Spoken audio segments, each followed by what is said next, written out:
Thank you. That concludes general questions. The next item of business is First Minister's questions. At question number 1, I call Russell Finlay. Thank you, Presiding Officer. I begin on a positive by welcoming something the SNP Finance Secretary did yesterday. Not the disastrous SNP budget, of course. I want to thank her for holding up my letter to John Swinney for all of Scotland to see. A letter setting out how my party is proudly on the side of Scotland's hard-working taxpayers and businesses.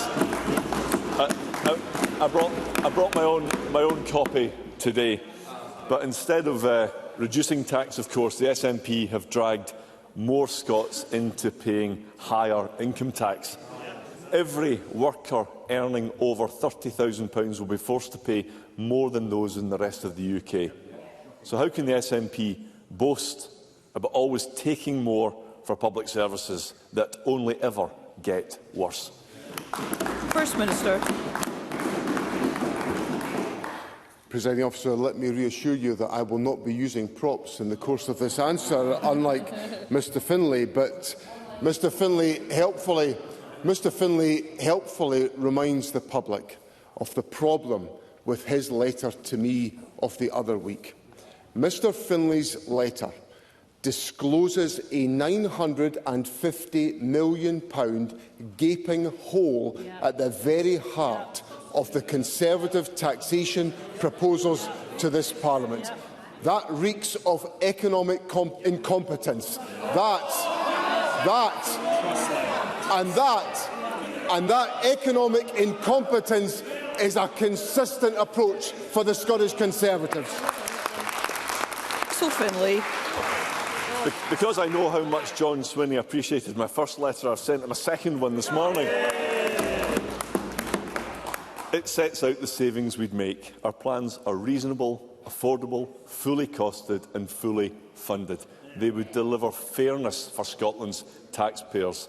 But the SNP proudly boast they will make Scottish workers pay £1.7 billion more next year than if they lived elsewhere in the UK. The Finance Secretary even had the audacity to shout about reducing bills for lower earners. The SNP's contract is worth, at most, £1 a month to people earning less than £30,000. £1. What are they supposed to do with that? Buy a selection box from Poundland? First Minister. I honestly think Mr Finlay is going to have to practice his gags a little bit more after that one. Let me helpfully I'll look for. I haven't seen Mr Finlay's letter yet.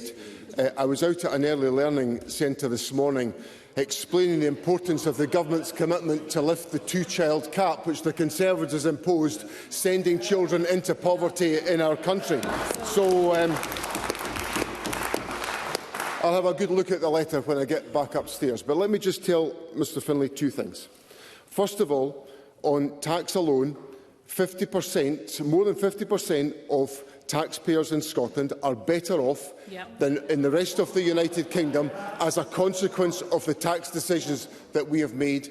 And when you take together tax and social security, 60% of taxpayers in Scotland are better off than if they lived in the rest of the United Kingdom. That is what I call delivering for Scotland. Russell Finlay.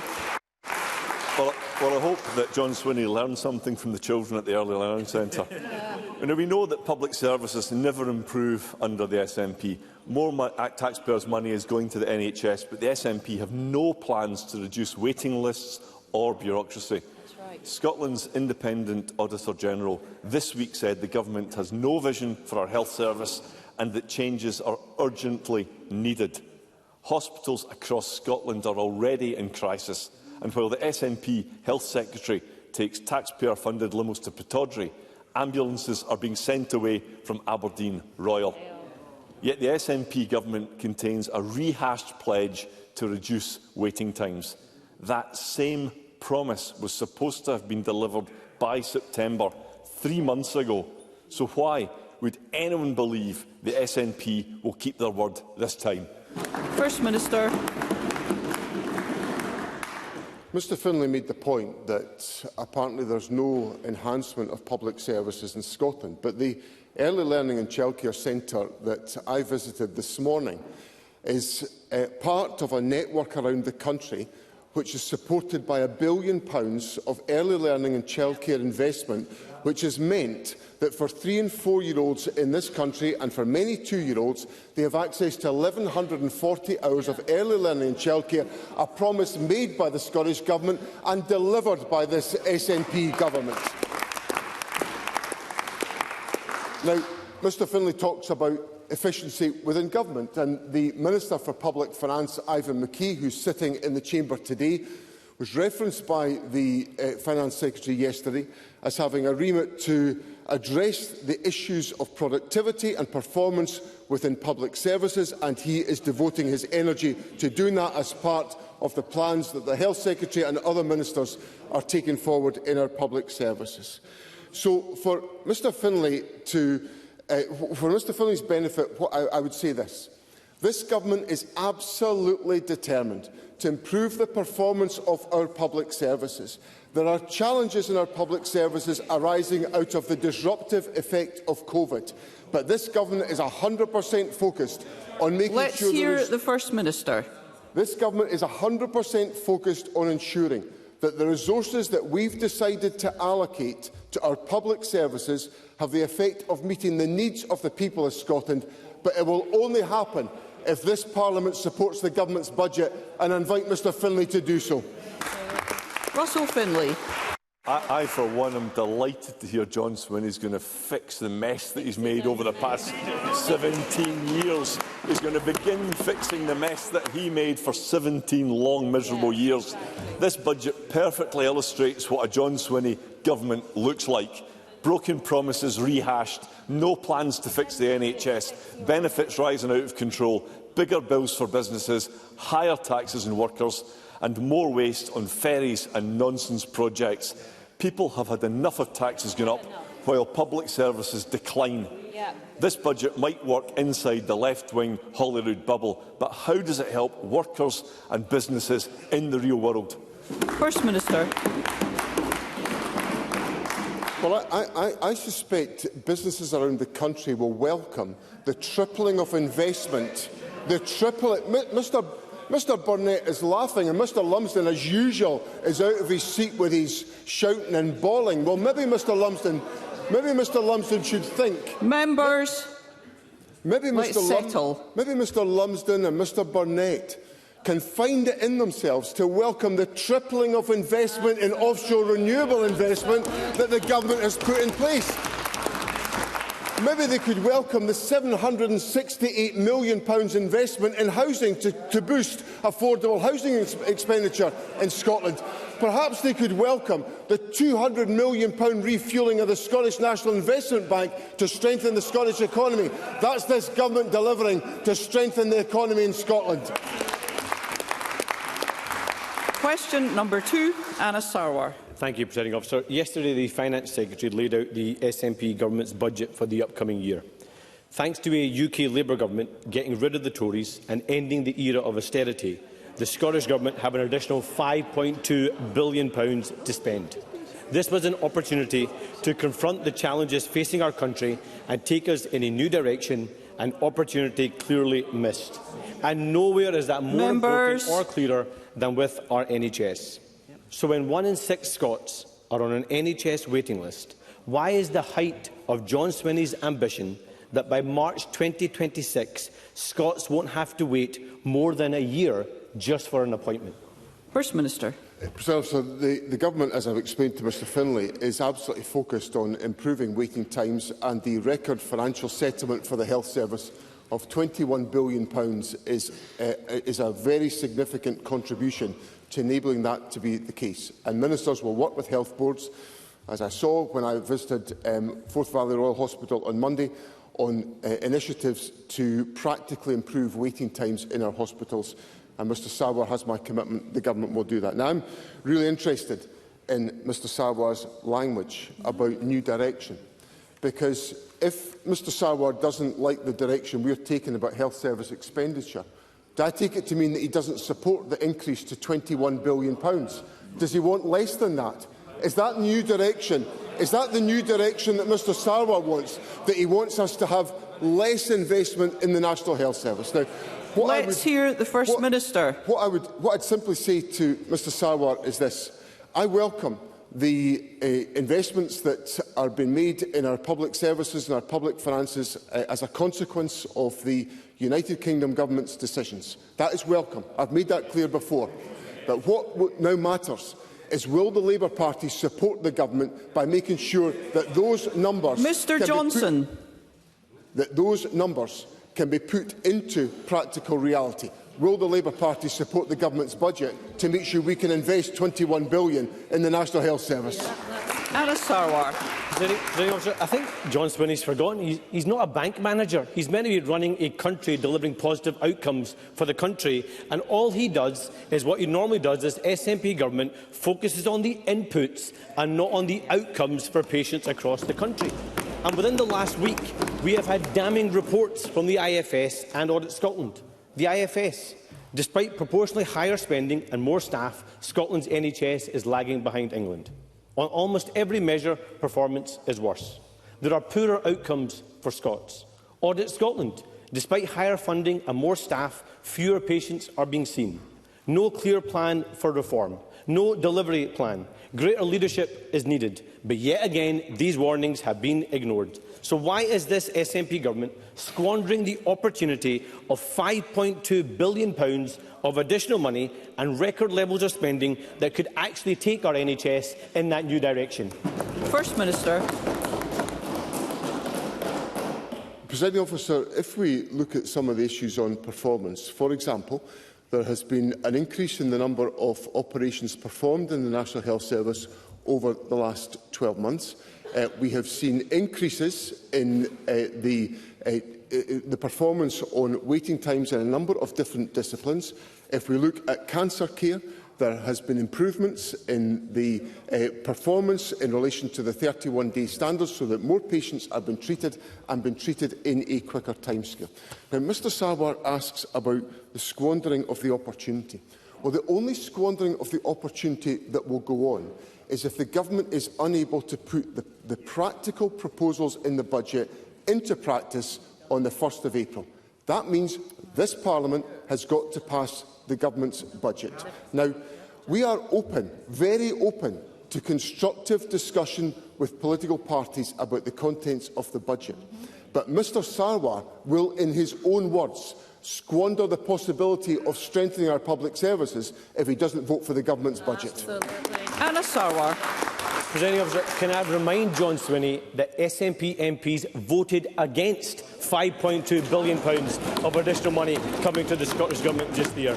And John Swinney did what he always does, read out a long list of inputs and not actually address the issues that would improve outcomes for patients.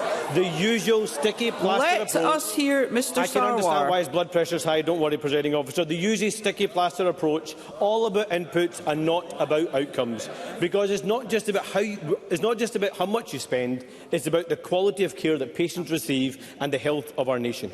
It's not just about how much you spend, it's about supporting businesses to thrive and grow. It's not just about how much you spend, it's about our children leaving school with the skills they need. And all measures, John Swinney and the SNP have failed, just hoping they can spend more money in the same way and get a different result. But isn't it clear that this is a government with no plan, no leadership and no vision for Scotland? First Minister. I think there's really a big problem if the opposition leader in this Parliament cannot change his script to adjust to the answers that I give. Mr Sarwar, on a very basic exchange, Mr Sarwar says that I only talked about inputs when I talked about the outcomes and the performance of the National Health Service. So really, it's not good enough for Mr Sarwar, if he can't even step up to be a decent leader of an opposition party, to aspire to do anything else. Let's hear one another. If Mr Sarwar is concerned about business, he should be concerned about the impact of employers' national insurance contributions.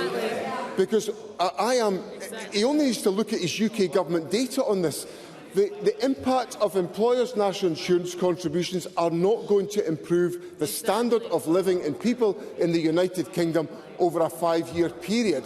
So that's a rather gloomy outlook that Mr Sarwar has attached himself to. What I would simply say to Mr Sarwar is that I'm interested in making progress for Scotland. It's what I've been about all my political life, and we've delivered big progress. I told Mr Finlay about the progress on early learning and childcare. We've seen economic performance in Scotland improve faster than in the rest of the United Kingdom.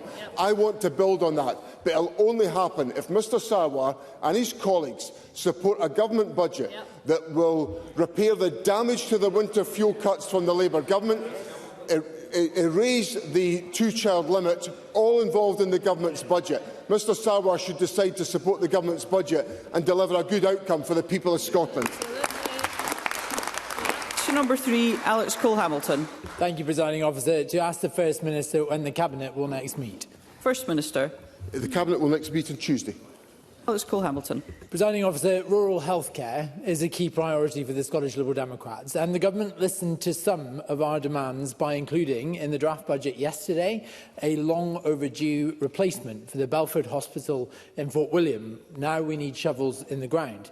But they stopped short of replacing the Gilbert Bain Hospital in Lerwick or ensuring 24/7 access at Portree Hospital for emergency care. Today, I want to remind the First Minister about what is going on in the far north. Mothers are forced to travel 100 miles through the snow and the ice to give birth in Inverness.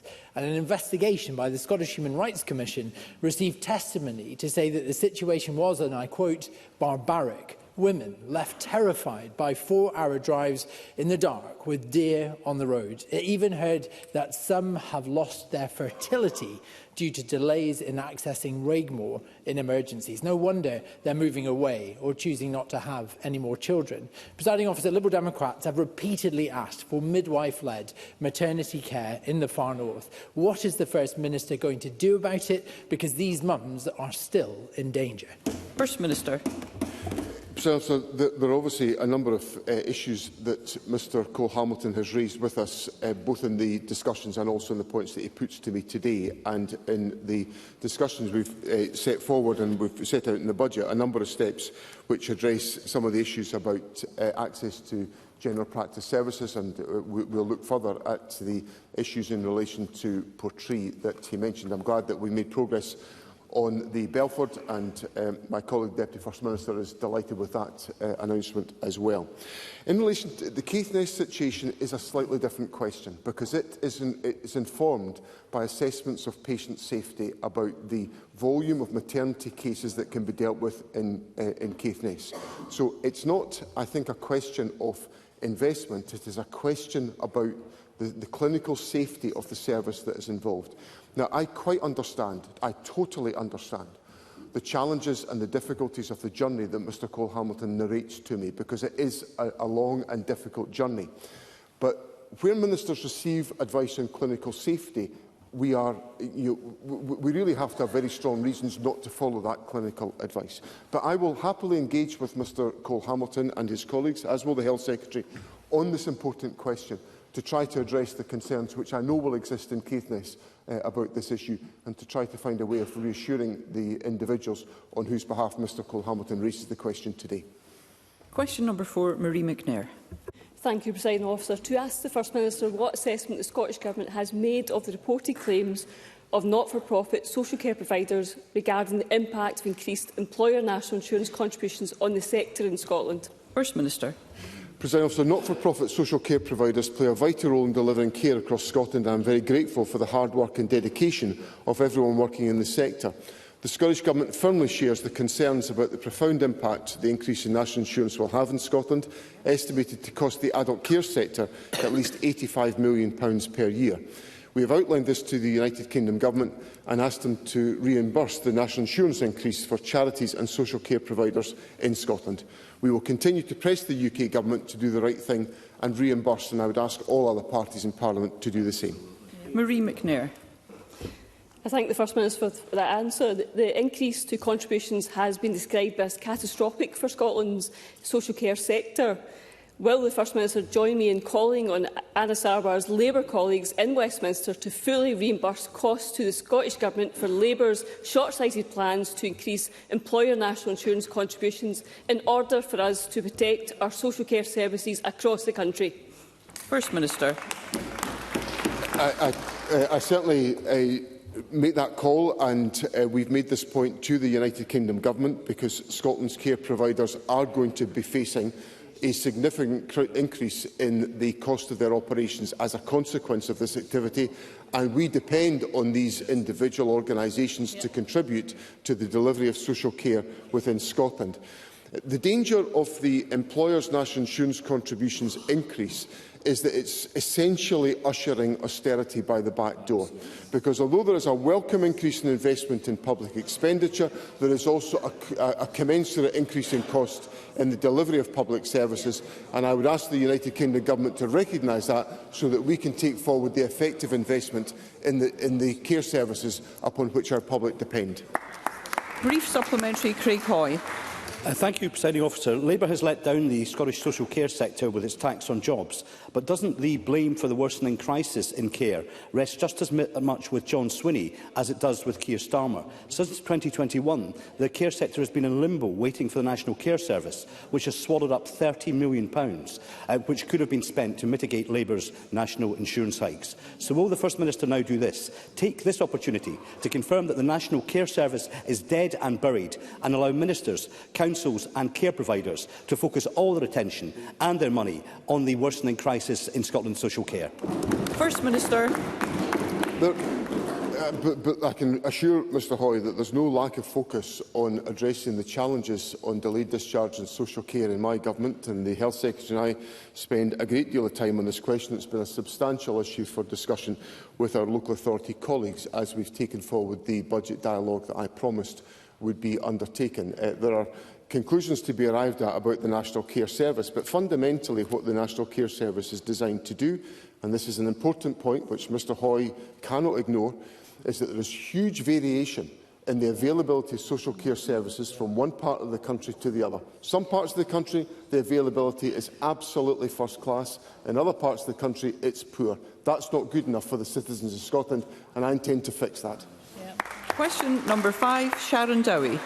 Thank you, Presiding Officer. To ask the First Minister what the Scottish Government's position is regarding any potential risk to the environment of excessive removal of peat during excavation projects. First Minister. Presiding Officer, Scotland's peatlands are critical to mitigating and adapting to the climate and nature emergencies. They store carbon, support biodiversity, control flooding and improve river quality. Excavation of peat during development can increase emissions and damage nature. Our fourth National Planning Framework includes policies to protect carbon-rich soils, restore peatlands and minimise disturbance to soils from development. Sharon Dowie. I thank the First Minister for that answer. We pay grants for peatland restoration, but at the same time allow peatland to be ripped up. Constituents at Bar Hill in South Ayrshire are concerned about the significant removal of peat to make way for the construction of a battery storage facility. They are concerned about lorries making hundreds of journeys along dangerous and unsuitable roads to facilitate this. Currently, it is 50 lorry loads a day, but has been suggested to Bar Hill and Pinbury villagers that this would rise to 200 per day from January. South Scotland residents are worried about the over-industrialisation of their part of the countryside. What guarantees can the First Minister give to people in South Ayrshire that their lives will not be adversely impacted by another controversial energy project?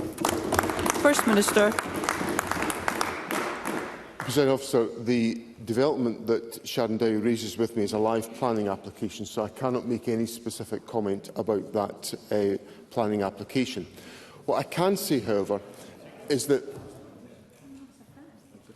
I'm simply pointing out that I would be breaching the ministerial code. I would be breaching the ministerial code if I commented on a live planning application. Let us hear the First Minister. Where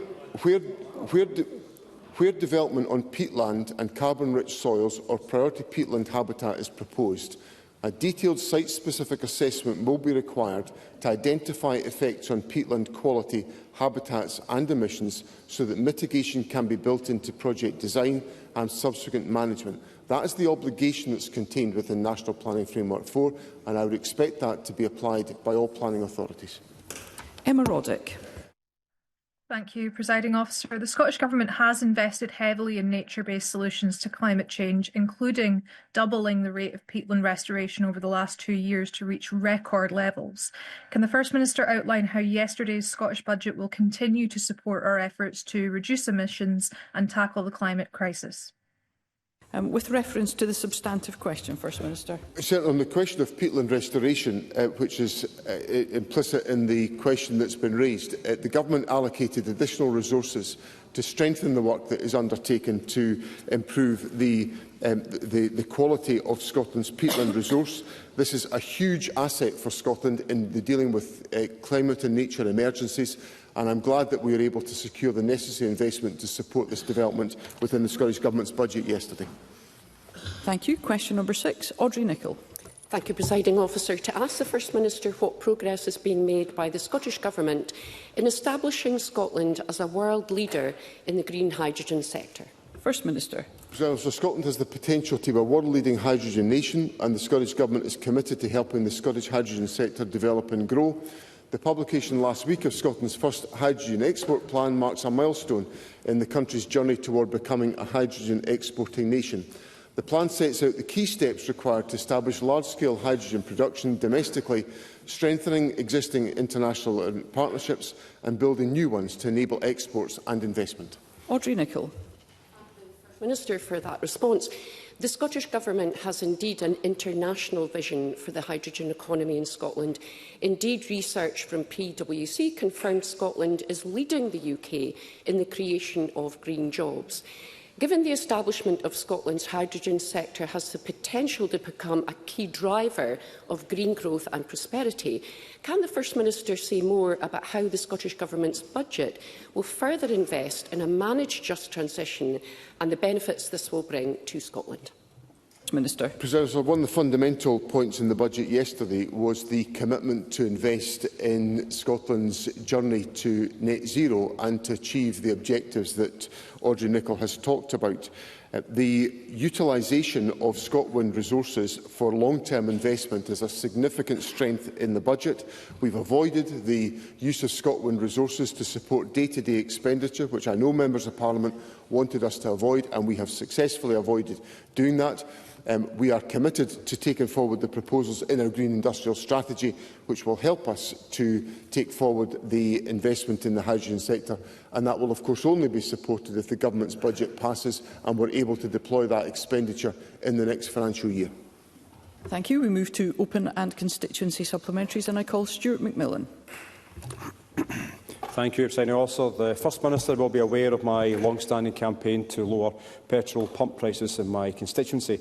He will also know that in 2022 the Competition and Markets Authority launched an investigation into road fuel prices and concluded that action was needed to improve competition and ultimately stop fuel retailers from ripping off drivers. An update from the CMA last week indicates that whilst prices have dropped since July, drivers are still paying over the odds for fuel. This has a knock-on effect on other living costs, such as food. Now, will the First Minister therefore join me today in urging the new UK Labour Government to speed up progress on the CMA's recommendations so weak competition can be addressed and fuel retailers held to account? First Minister. I'm very much aware of the tenacious campaign that Stuart McMillan has led on this particular issue on behalf of his constituents, and high fuel costs can make a significant contribution to the pressure that households and businesses wrestle with on an ongoing basis.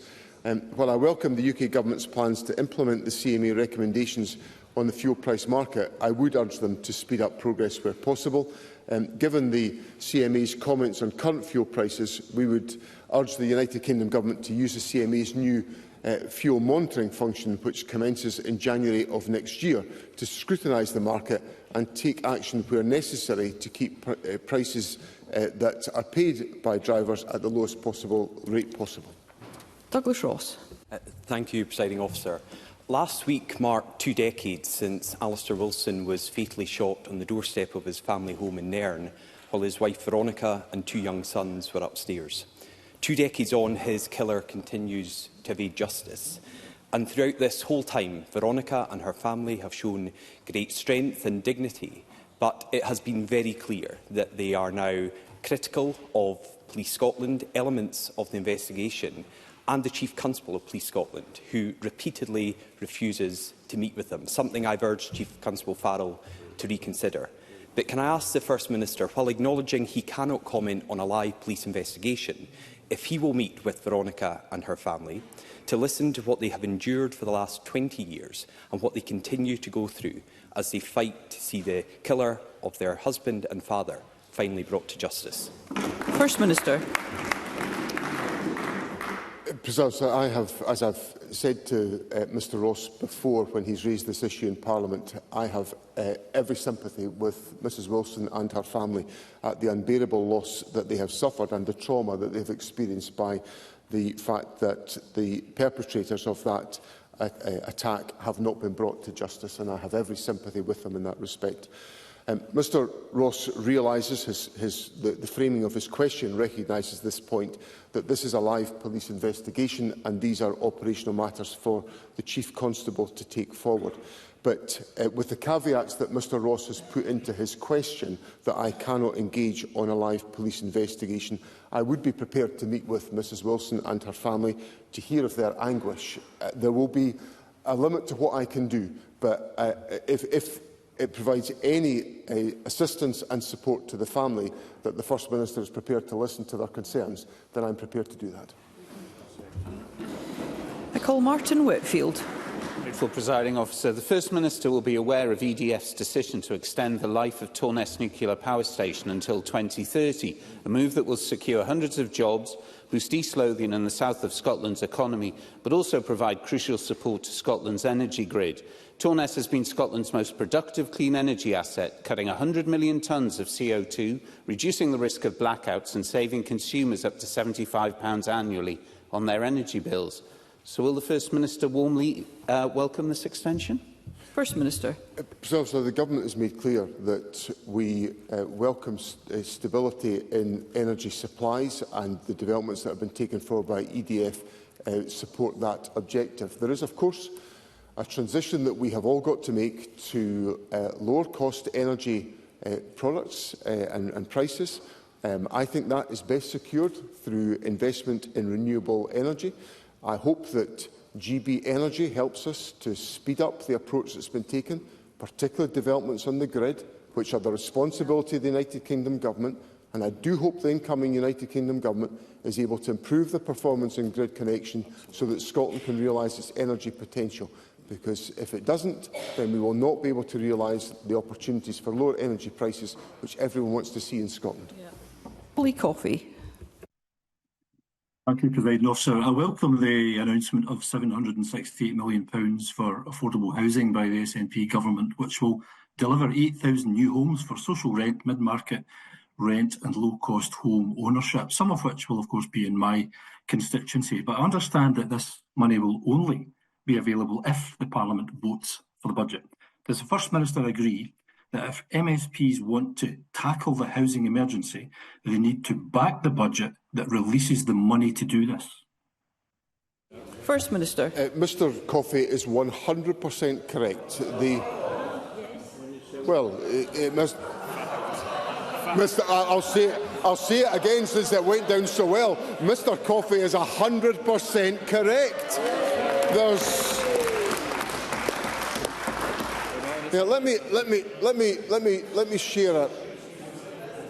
Let me just share the observation to Parliament that if we want to spend the resources that the Government allocated yesterday on delivering outcomes such as 8,000 more affordable homes, I think that constitutes an outcome in Mr Sarwar's definition. Parliament's got to be prepared to vote for the Government's budget. The time for posturing will be over soon. Parliament... Continue, First Minister. The time for posturing will be over soon. The time to vote for the Government's budget is coming, and if people want investment in housing, they've got to vote for the Government's budget. Sandesh Gulhani. Thank you. A declaration of interest as a practising NHS GP. According to the latest data from the ONS, female life expectancy in Glasgow remains the lowest in Britain, with 7 of the 10 lowest areas of the UK in Scotland. Males don't fare much better.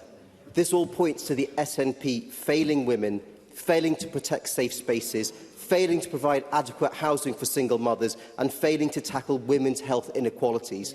So can I ask the First Minister if he is concerned by these consistently woeful statistics and what he is going to do about it? First Minister. I certainly am concerned about these issues, and that's why the Government has taken forward a specific women's health plan to address many of the issues that Dr Gulhani puts to me. But there is also another important factor, and that's the persistence of poverty in our society. Yeah. And Dr Gulhani, I appreciate his commitment to the National Health Service, but his party presided over 14 years of punishing austerity, which has increased poverty levels in our country. To be fair, when the Labour government left office in 2010, poverty rates were falling. And they've gone up over 14 years. Why? Because of austerity from the Conservatives. So Dr Gulhani has got no strength to put these points to me. The Tories have inflicted misery and poverty on people in Scotland, and this government is trying to repair the damage. Rhoda Grant. Thank you, Presiding Officer. Yesterday we heard that Sutherland Spaceport has been mothballed by Orbex.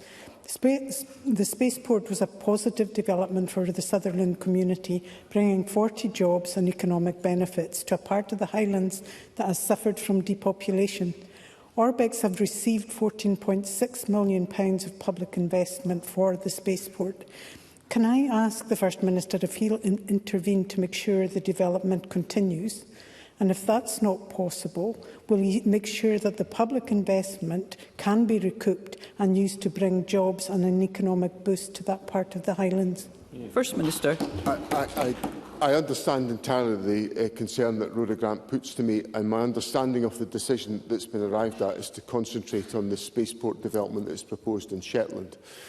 Now, Rhoda Grant raises two issues with me. One, will I intervene to see if there is an alternative, and I give her that assurance that ministers will do so, to see if there is any other way that this can be taken forward. She then raises what I think is a completely reasonable question about public investment that has been committed, either spent or committed to the development, and how that stands. There will be contractual arrangements that have been put in place in the provision of grant funding, and I will explore those issues and reply in writing to Rhoda Grant about what steps can be taken to address what I recognise to be a legitimate issue that she's raised with me today. Adamson. Thank you, Presiding Officer. Scotland's cultural sector is the beating heart of our country, with considerable cross-policy impact, including in health and well-being. I warmly welcome that the Government has committed a record increase of £34 million to the culture budget, which will facilitate the provision of multi-year funding despite a single-year fixed budget from Westminster. Does the First Minister agree that, given Labour's ambition was for £25 million, £9 million less than is going to be delivered, that it is incumbent on all Labour MPs to back the budget and support our creative industries? First Minister. President Officer, I think Claire Adamson makes a very reasonable point to Parliament today. One of the commitments in there's many commitments in the budget of which I'm very proud. I'm particularly proud that the Government is fulfilling its commitments to the artistic and creative community. It is a community, as I've said in my responses to First Minister's questions before, that is precious to me. I think it's vital that Scotland as a country has a vibrant arts and culture sector, and I'm delighted that the Government has been able to make such a formidable financial contribution to the future of the sector. But of course, Claire Adamson is also absolutely correct. That money will only be able to be spent if the Government budget passes.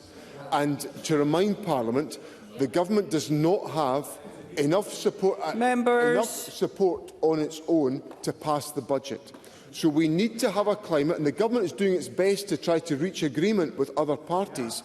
I do encourage other parties, and especially the Labour Party, who are making a call for there to be increased expenditure on arts and culture, to recognise this as being one of the commitments that can be supported by the delivery of the Government's budget. Greer. Thank you. The Scottish Greens certainly welcome progressive measures in the budget, including acceptance of green proposals for free ferry travel for young islanders and free bus travel for asylum seekers. But the peak rail fares that were removed by the Greens last year have returned. There's no cap on the price of bus fares as we proposed. Funding to make walking and cycling safer has been cut, and it doesn't appear that there's any funding for the integrated ticketing announcement the Government made in April. There is, though, plenty for climate-wrecking motorway expansion. So does the First Minister recognise that far more is needed to make public transport cheaper, cycling safer and reduce transport emissions to protect our planet? First Minister. President, I recognise that there is a lot to be done in the tackling of the climate emergency to ensure that we can all play our part, which is why I am pleased that the Government has increased the amount of climate-positive expenditure within the budget from £4.7 billion that was planned to £4.9 billion. In addition to that, there has been resources introduced into the budget on the Nature Restoration Fund. We've also delivered on our commitment to implement asylum seeker free bus travel. We have put in place £188 million for active and sustainable travel, and there is of course other measures that were put to us by the Scottish Green Party about a real terms uplift to local government spending, upon which we have delivered, and also the investment in housing programmes at a total of £768 million. So I of course would love to do more. Mr Greer and I agree very much on the aspirations of ensuring that Scotland succeeds in our journey to net zero. But I can only allocate the resources that the Government has at its disposal, and we've done that formidably to support the action on the climate. But I look forward to further dialogue to try to address the issues that Mr Greer has raised with me today. Alexander Stewart. Thank you, Presiding Officer. First Minister, a surge in children experiencing domestic abuse across my region is deeply concerning. Charities and third sector organisations are having to contend with record levels of children seeking support. Therefore, what measures can the Scottish Government put in place to ensure these children receive the support they need, especially heading into the festive season? First Minister. I acknowledge the importance of the issue that Mr Stewart raises with me. Domestic abuse is abhorrent, and I had the privilege, Mr Stewart represents the region in which my constituency is a part, and I had the privilege of launching the 16 days of activism on gender-based violence to women and girls in Perth Concert Hall a week past Friday, and it was an important event. Mr Stewart will be familiar with it from his membership of Perth and Kinross Council. We have all got to take action, and the Government has legislated to outlaw domestic abuse, and as a consequence of that, more cases are now being pursued through the courts. And as I said in my response to Pam Gossel the other week there, although there's an increase in the recording of domestic abuse, that is in a sense a recognition that more people are coming forward, more women and girls are coming forward to recognise that horror and to report it, and those responsible should be brought to justice. We've all got to exercise leadership, particularly men, on this question, and for that reason I have decided that I will participate in the debate this afternoon on violence against women and girls, and I will close for the Government to make it clear from a leadership position how intolerable I consider domestic abuse to be. Kevin Stewart. Thank you, Presiding Officer. I welcome the SNP Government's decision to scrap the hated two-child cap, a policy started by the Tories and continued by Labour. I understand that Mr Keir Starmer this morning said that the scrapping of the two-child cap is not a silver bullet, but I believe that it is a major step in tackling child poverty. Does the First Minister share my view that it is time for Keir Starmer to follow the Scottish Government in this principled lead that we have taken and scrap the cap? And can I ask the First Minister what he will do to persuade the Prime Minister to see sense on this issue? First Minister. Officer, the Scottish Government has announced its proposals to end the heinous two-child limit, and it is causing misery for children and families in Scotland. We will take that action because the UK Labour Government has to date failed to do so. I am grateful for the support of a range of different organisations who have welcomed the steps that were announced by the Finance Secretary yesterday, and I will certainly use every opportunity I have to persuade the Prime Minister to take the similar action that we are taking and to relieve the burden of poverty of this particular pernicious part of the welfare system from inflicting poverty on children and families in the United Kingdom. And Paul Sweeney.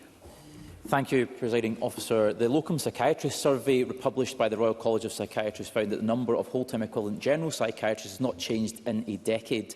This stagnation has contributed to a loss of permanent staff, jeopardised patient treatment and safety, and led to millions of pounds excessively spent on locum psychiatrist rates.